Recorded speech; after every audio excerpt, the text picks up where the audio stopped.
পুরোদমে ভারত পাকিস্তান যুদ্ধ চলছে আর এই মুহূর্তে আমাদের হাতে এসেছে যুদ্ধের সবথেকে তাজা আপডেট সংবাদ। প্রথমেই জানাবো ভারত পাকিস্তান সংঘাত, যুদ্ধবিরতি এবং সামরিক হটলাইন নিয়ে এবার অবস্থান স্পষ্ট করল পাকিস্তান।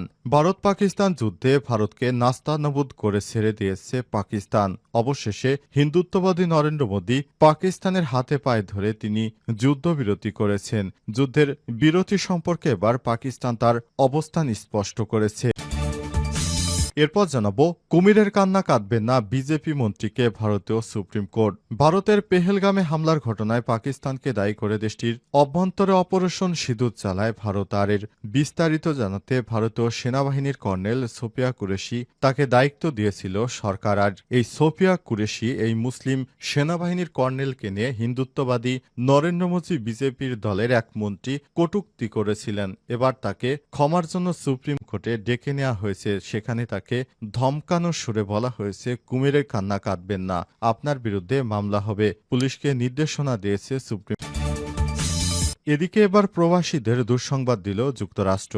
এবার ভিসা জালিয়াতিতে দোষী প্রমাণিত হলেই যুক্তরাষ্ট্রে প্রবেশে স্থায়ী নিষেধাজ্ঞা দেওয়া হবে বলে জানানো হয়েছে। মার্কিন যুক্তরাষ্ট্র ভিসা জালিয়াতি প্রতিরোধ এবং অবৈধ অভিবাসন বন্ধে এই উদ্যোগ নিয়েছে।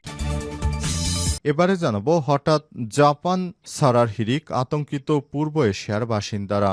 জাপানে ভয়াবহ ভূমিকম্পের আশঙ্কায় হঠাৎ করে দেশটি ছাড়তে শুরু করেছে অনেক পর্যটক ও কিছু স্থানীয় বাসিন্দা। বিশেষ করে পূর্ব এশিয়ার পর্যটকদের মধ্যে ভীতি এতটাই বাড়ছে যে অনেকেই নিজ দেশ ছেড়ে তারা বিভিন্ন দেশে পালাতে শুরু করেছে।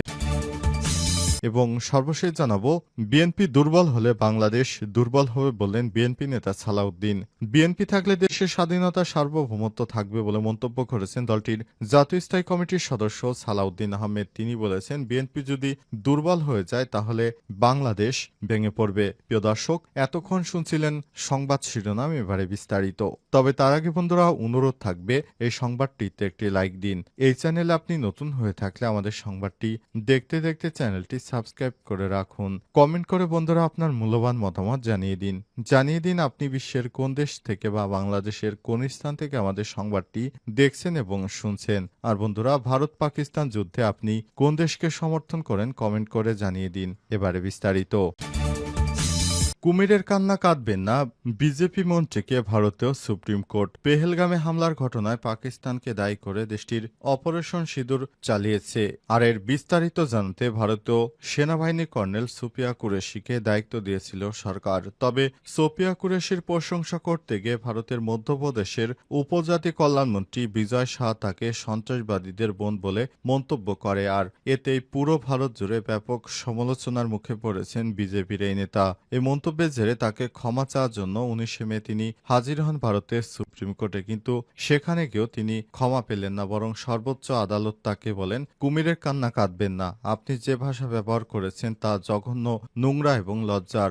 আপনার মন্তব্য গোটা দেশের মাথা হেট করেছে। বিজয় শাহের এমন মন্তব্যের পর মধ্যপ্রদেশ হাইকোর্ট স্বতঃপ্রণোদিত হয়ে তার বিরুদ্ধে আইএফআর করতে পুলিশকে নির্দেশ দিয়েছে। সেই নির্দেশ খারিজ ও গ্রেপ্তারি এড়াতে সুপ্রিম কোর্টের দ্বারস্থ হয়েছিলেন বিজয় শাহ। সুপ্রিম কোর্টের বিচারপতি সুকান্ত এবং বিচারপতি এন কোটেশ্বর সিং গ্রেপ্তারির হাত থেকে মন্ত্রীকে রক্ষা করলেও তীব্র ভৎসনা করে গোটা বিষয়টি তদন্তের জন্য 3 সদস্যের একটি বিশেষ দল গঠনের নির্দেশনা দিয়েছেন। আগামী 28 মে এই মামলার পরবর্তী দিন শুনানি ধার্য করা হয়েছে। এর আগে তদন্ত প্রতিবেদন জমা দিতে বলা হয়েছে জন্য মধ্যপ্রদেশে পুলিশের মহাপরিচালককে এই তদন্তকারী দল গঠনের নির্দেশ দেওয়া হয়েছে। বিচারপতিরা তারা বলেন, রাজ্যের বাইরে কর্মকর্তাদের মধ্য থেকে 3 সদস্য বিশিষ্ট তদন্ত কমিটি গঠন করা হবে এবং এতে একজন নারী থাকবেন। আগামীকাল মঙ্গলবার সকাল 10টার মধ্যে এই কমিটি গঠন। ভারত পাকিস্তান সংঘাত, যুদ্ধবিরতি এবং সামরিক হটলাইন নিয়ে এবার অবস্থান স্পষ্ট করল পাকিস্তান। পাকিস্তান সেনাবাহিনী আশাবাদ ব্যক্ত করেছে যে ভারতের সঙ্গে বিদ্যমান যুদ্ধবিরতি চুক্তি কার্যকর থাকবে এবং দুই দেশের মধ্যে সংঘর্ষ এড়াতে সরাসরি সামরিক হটলাইনের মাধ্যমে যোগাযোগ অব্যাহত থাকবে। যুক্তরাষ্ট্রভিত্তিক একটি গণমাধ্যমকে দেয়া সাক্ষাৎকারে পাকিস্তানের আন্তঃবাহিনী জনসংযোগ পরিদপ্তর আইএসপিআর এর মহাপরিচালক ডিজি লেফটেন্যান্ট জেনারেল শরীফ আহমেদ চৌধুরী জানিয়েছেন, জানিয়েছেন, আমরা আশা করি পাকিস্তান ভারতের মধ্যে যুদ্ধবিরতি অক্ষুণ্ণ থাকবে। দুই দেশের মধ্যে হটলাইন চালু রয়েছে এবং তা কার্যকরভাবে ব্যবহৃত হচ্ছে। খবর জিও নিউজের।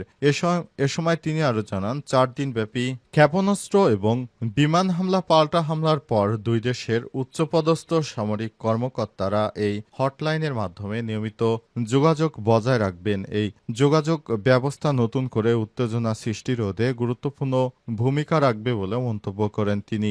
আইএসপিআর এর মহাপরিচালক আরও বলেছেন, ভারতের হামলায় আমাদের যে মানবিক ও আর্থিক ক্ষতি হয়েছে তা আমরা স্পষ্টভাবে তুলে ধরেছি। আমরা আশা করি ভারতও একইভাবে স্বচ্ছতা দেখাবে। ভারতের পর এবার পাকিস্তানও স্পষ্টভাবে যুদ্ধবিরতির পক্ষে অবস্থান স্পষ্ট করায় পারমাণবিক শক্তিধর দুই দেশের মধ্যে উত্তেজনা প্রশমনের নতুন সম্ভাবনা তৈরি হয়েছে বলে মত দিয়েছেন বিশ্লেষকরা। যদিও ক্ষেপণাস্ত্র বিমান হামলার ঘটনার পর সাধারণ মানুষের মধ্যে উদ্বেগ এখনও কাটেনি। এদিকে উপমহাদেশের চিরবৈরী দুই দেশের মধ্যে সামরিক হটলাইন খোলা রাখা এবং নিয়মিত যোগাযোগ অব্যাহত রাখাকে ইতিবাচক পদক্ষেপ হিসেবে দেখছে আন্তর্জাতিক সম্প্রদায়। এবার প্রবাসীদের দুঃসংবাদ দিল যুক্তরাষ্ট্র। এবার ভিসা জালিয়াতিতে দোষী প্রমাণিত হলে যুক্তরাষ্ট্রে প্রবেশে স্থায়ী নিষেধাজ্ঞা দেওয়া হবে বলে জানানো হয়েছে। মার্কিন যুক্তরাষ্ট্র ভিসা জালিয়াতির প্রতিরোধ এবং অবৈধ অভিবাসন বন্ধে উদ্যোগ নিয়েছে। আজ ঢাকায় মার্কিন দূতাবাস তাদের ফেসবুকে এক পোস্টে ভিসা জালিয়াতি প্রতিরোধ এবং অবৈধ অভিবাসন বন্ধে দেশটির অবস্থান তুলে ধরেছে। বার্তায় বলা হয়েছে, যুক্তরাষ্ট্র সরকার জালিয়াতি প্রতিরোধ এবং অবৈধ অভিবাসন বন্ধে একটি সমন্বিত সংযোগ স্থাপনের উদ্যোগ শুরু করেছে। যারা ভিসা জালিয়াতিতে দোষী প্রমাণিত হবেন তারা যুক্তরাষ্ট্রে প্রবেশের স্থায়ী নিষেধাজ্ঞার মুখোমুখি হবেন। নতুন ভিসা নিষেধাজ্ঞা নীতিমালা প্রযোজ্য হবে এমন ব্যক্তিদের জন্য এবং সেই সব বিদেশি সরকারের জন্য যারা অবৈধ অভিবাসনে সহায়তা করবে তাদের বিরুদ্ধে ব্যবস্থা গ্রহণ করবে যুক্তরাষ্ট্রের সরকার।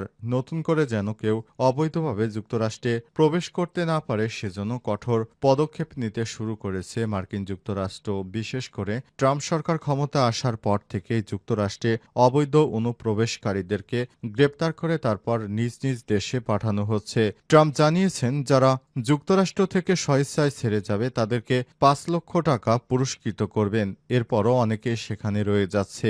এদেরকে ধরার জন্য এই দুঃসংবাদ দেওয়া হয়েছে। বিএনপি দুর্বল হলে বাংলাদেশও দুর্বল হয়ে পড়বে বললেন বিএনপি নেতা সালাউদ্দিন।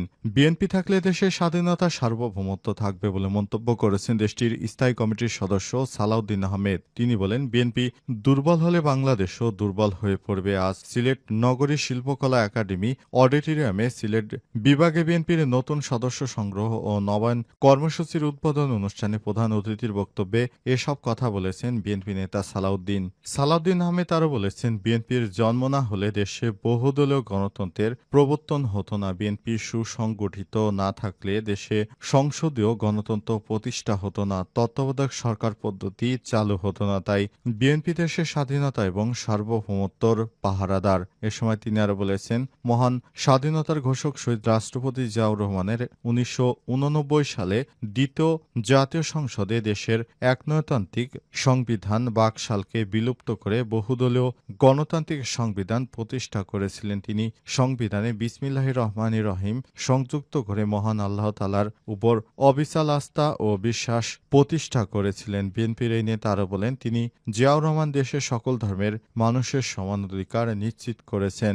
সংবিধানে ধর্মের ভিত্তিতে সকলের সম অধিকার প্রতিষ্ঠা করে সকল মানুষের ধর্মীয় চর্চার স্বাধীনতা নিশ্চিত করেছিলেন। তিনি নিশ্চিত করতে চেয়েছিলেন এদেশের ধর্মবর্ণ ভাষা ও জাতির ভিত্তিতে বিভক্ত হবে না, সবাই বাংলাদেশী। সালাউদ্দিন আরও বলেন, দেশকে নতুন করে গড়ার এই মুহূর্তে তিনি কুচক্রী মহলের হাতে শাহাদাত বরণ করেছেন, কিন্তু তিনি বেঁচে রইলেন দেশের প্রতিটি মানুষের হৃদয়ে। এ সময় তিনি আরও বলেন, যেই মানুষ বাংলাদেশ জাতীয়তাবাদে বিশ্বাসী, যিনি নিজেকে বাংলাদেশি পরিচয় দেবেন, তিনি বাংলাদেশের জাতীয়তাবাদী দলের সদস্য হতে পারবেন। এই দেশের প্রতিটি ধুলোকণাকে বিএনপি শ্রদ্ধা করে। বিএনপির নেতারা সবসময় দেশের কল্যাণে কাজ করেছে। বিএনপি নেতা আরও বলেন, আগামীতে দেশ গঠন করতে হলে বিএনপি ছাড়া কোনো ভূমিকা নেই। এ সময় তিনি সকলকে বিএনপিতে যোগদানের জন্য আহ্বান জানিয়েছেন।